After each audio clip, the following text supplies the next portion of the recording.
was not going. I will have to add some videos for this to make up for it. Okay, so how do we attack this? So we're looking in this case, we're going to come over to D column, and we want to know if this date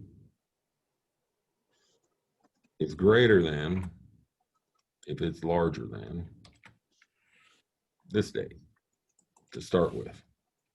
And that's going to return a true. It's going to say, yes, it is. But we want it to be greater than or equal to, so we can get both dates. And then you can test it to see if it works. So you can come over here and you can put in some other date. You can say, let's put in August 1st, 2020. And that shows up, oops. Well, okay.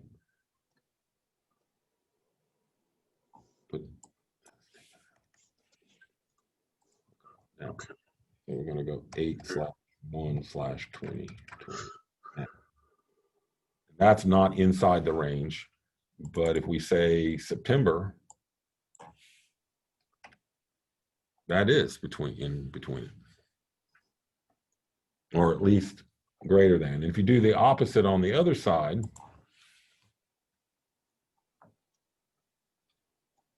so if you go equals this date, and we want to know if it's less than or equal to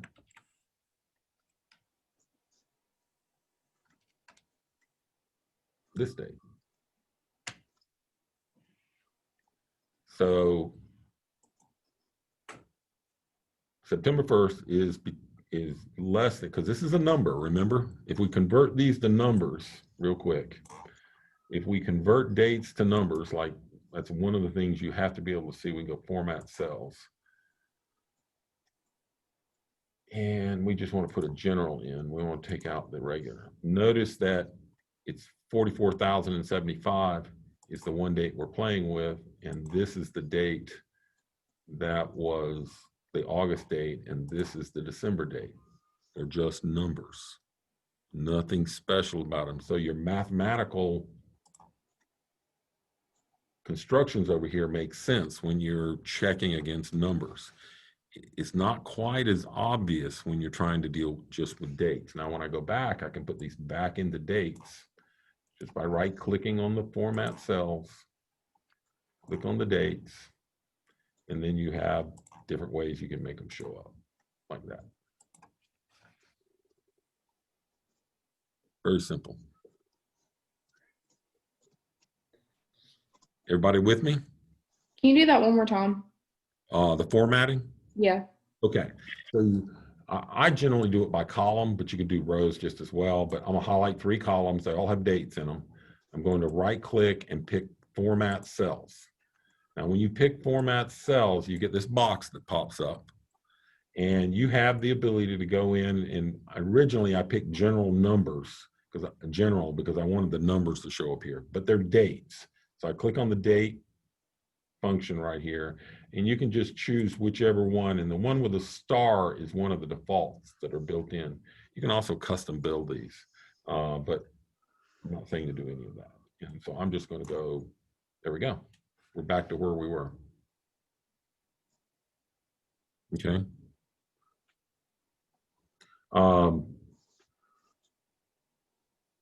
Powerful tool in formatting to be able to do that. Now, all this seems to be really simple. I don't really need something to be able to tell me that if I'm only dealing with 5 rows. But what about 5,000 rows or 10,000 rows of data? At that point, this starts to become kind of crazy. And why would you want to separate out rows that are between 2 dates? Why would an operations manager want to be able to do that? I think you like spotting inefficiencies, like we were talking about the work hours and actual products produced the other day. You may be looking at like 3 or 4 months of work and saying, okay, what days did I get better efficiency than others? And that's a quick way to look down through and find what's sort of red or not as good or better than. It is, and sometimes you only want to analyze dates that data that's being given to you between certain dates, and so you would construct this to identify those cells, and then you would sort by. If I go back to sheet 1 here, I can now go in, and if I wanted to, just highlight all of this data, and I now have the ability to go in and everything's covered up. I'm not used to seeing. You can sort this data. Data, and you can sort it A to Z. But I want to go in and actually tell it which ones to do. And I want to filter it and bring just back the one I want here. And I just want to get not the blanks, I just want to get the purple ones to come back. And everything else disappears. And so if I'm trying to analyze, if I'm trying to extract the data that I'm trying to use to do analysis for operations, I'm walking through this, I just want to pull back the small bits of data that I need to analyze. And that is the reason we need to be able to learn this and be able to use it. Also, you want to be able to pull out a lot of information quickly. So if you have 10 or 15, or I think you can have 500,000 rows of data in this, depends on how many columns. You may be able to go more than that, but actually it's over 1 million rows of data now in the latest version. But it's also dependent on how many columns, and you're looking to pull back certain things to extract it back so that you have a data set that is useful to you. A massive data set may contain all the information you need to make decisions, but if you can't extract out that information that you need to pull it out of that data set that's out here in the cloud and pull it down to you and say, okay, I can open up this and look, and I can make some decisions based upon what the system is telling me. That's what we want to be able to capture as we're working through this. So these functions of if, and, or, and there's another one called not, and not is just the opposite of and. If all are false, then it returns a true. Just not a problem. I use an and just make my conditions the right way.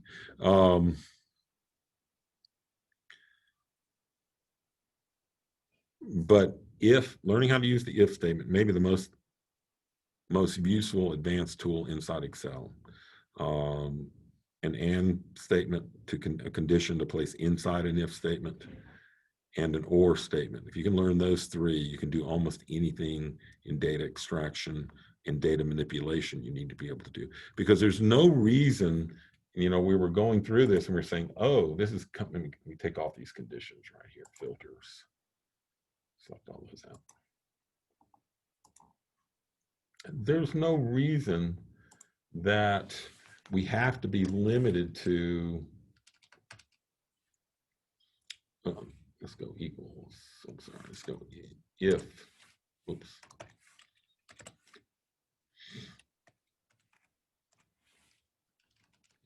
If this is true, then we could do some other things. We could come back and say, oh, if it's true, then I need to take B1 and I need to multiply it times 16. But if it's not, I don't want to do anything to it.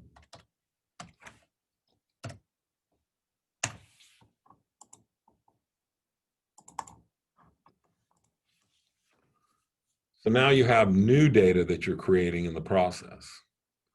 So that little area in there, if it's true, can be a mathematical statement. It can be another logic statement. It could be another if statement. So if this is true, and if it comes back true, then he goes in and looks, well, let's check to see if this is true. And that way you can say, if this is true and this is true, then we can go do that one with two if statements. An and statement oftentimes is more useful, in my opinion, but you can do it multiple ways.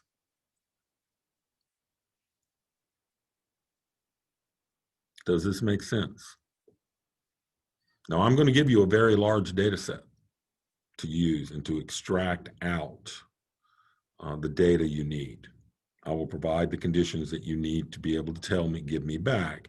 And then with that information, you're going to be able to return the data set that I'm looking for.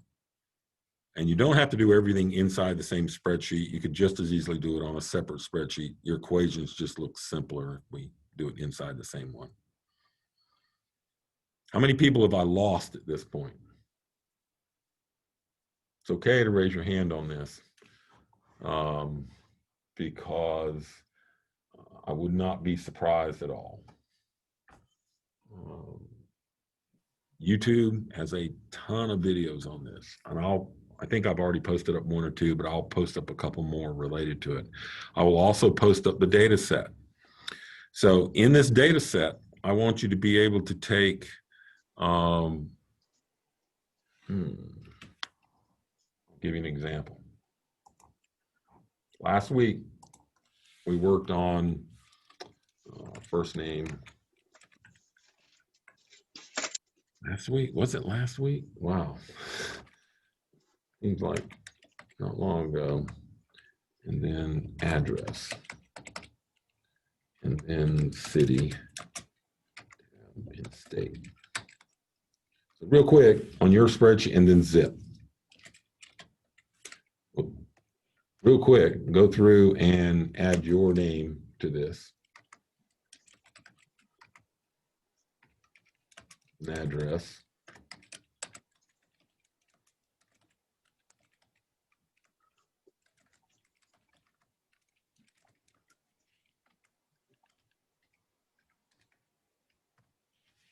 Okay. Kind of give me a high sign that you got that done.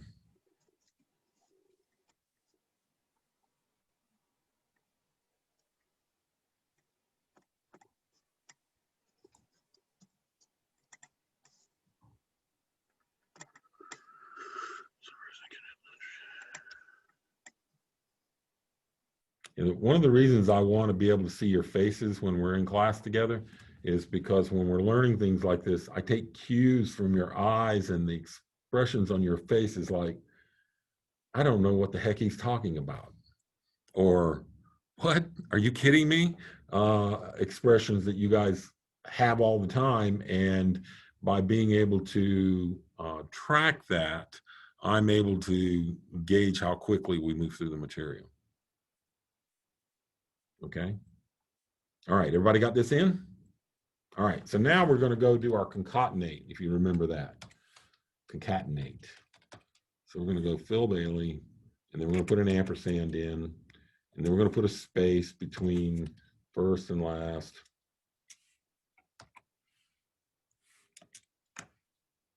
Ampersand, and we're going to get it. And we're just going to check it and see if it works. That does. Okay. And I'm going to expand this out a little bit, make it a little bit wider. And I'm going to expand this row a little bit because I want it to show up a little more.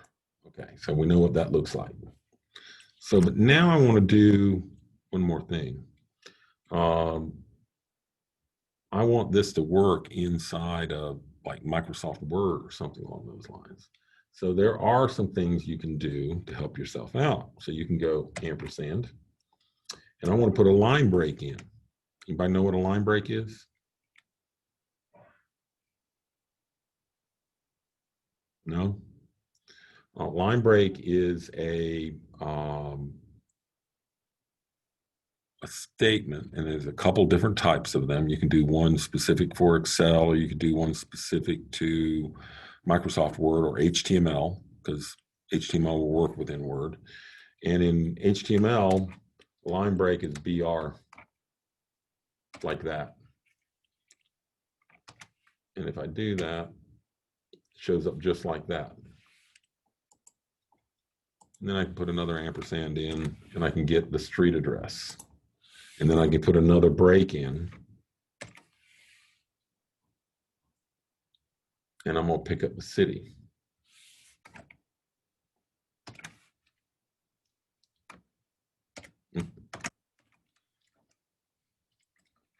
How many know HTML? How many have ever done anything in HTML? Really? None of you? I don't think so. Your education's sorely lacking. You never built a web page. Oh, no. Nobody's ever I built. did in high school. Okay. All right. So you have done it. You've been exposed to it at some point. And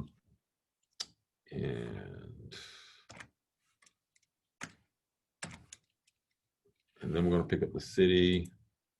And then we want to insert a comma. So we're going to ampersand. We want to put a comma right after that.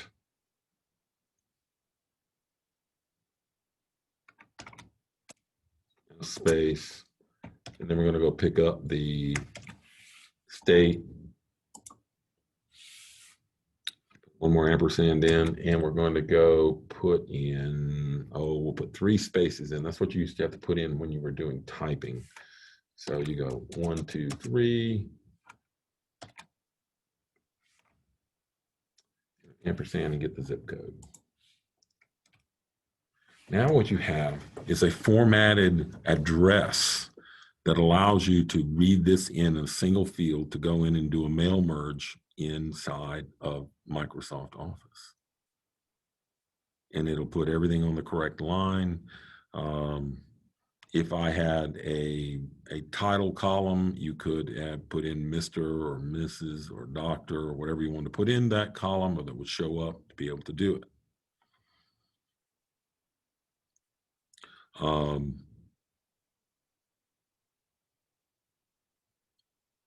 Pretty straightforward. So I want you to be able to do this, and I'm going to give you a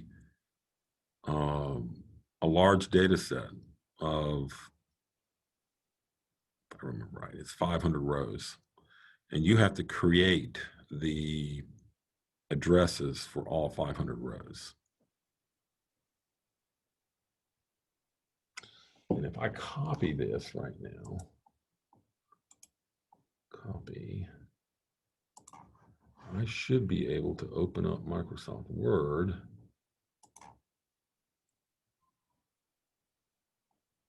It's taking a second to open, guys, sorry.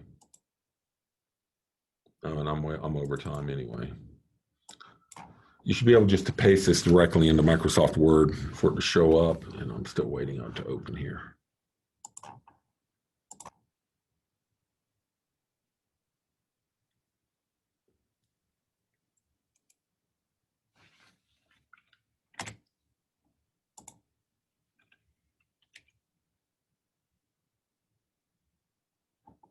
Yeah, I'm gonna have to use the other format on it. Okay, so I'm gonna give you a large data set. You're gonna go through and you're going to combine data into it to create an address list as you're moving through this. Pretty straightforward. The idea here is you're just learning how to concatenate. Next time we do this, and that'll be due on Friday, I'll create a place for you to submit that. I'll also upload the complete data set for you. You can have those and get started and get it back up there. Shouldn't take but about 20 or 30 minutes max to do it all. Any questions?